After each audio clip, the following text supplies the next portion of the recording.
saka ang mga supporters ng teroristang CPP-NPA para nga siraan itong si VP Sara.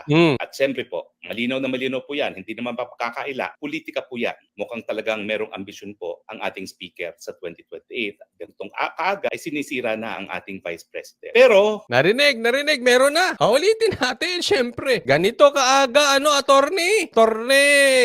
ang Pinklawan, ang Dilawan, at saka ang mga supporters ng teroristang CPP-NPA para nga siraan itong si VP Sara. At siyempre po, at syempre po, andun tayo eh. Pakinggan mismo, pakinggan. Ano sabi? malinaw na malinaw po yan, hindi naman papakakaila, politika po yan. Mukhang talagang merong ambisyon po ang ating speaker sa 2028. Ganitong kaaga ay sinisira na ang ating Vice President. Maliwanag pa sa sikat ng noo. Hindi makakaila. Ganito kaaga, may ambisyon ka na, Speaker Romualdez. Sa 2028, sinisira mo si Sara. Tambaluslos ka nga. Parang ganun pinapalabas ni Roque, tambaluslos ka. Bakit naman tambaluslos? Di ba, in your ambition, don't be tambaluslos. Walang masama mag-ambisyon. Walang masamang maging presidente. Walang masamang maging yumaman. Walang masamang magnegosyo. Walang masama kung ikaw ay kumita ng pera. Pero sa lahat ng yan, don't be tambaluslos. Sa madaling salita, sabi nga ni VP Sara, sa iyong ambisyon, gawin mo ng tama. E di ano ka? According to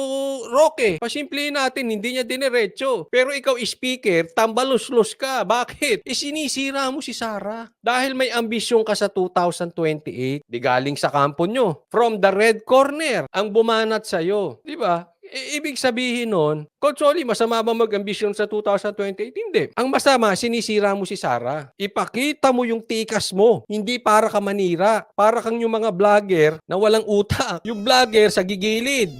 Ano ang kanilang paraan para sila ay umasenso bilang vlogger? Manira ng kapwa vlogger. I-chismis yung kapwa vlogger.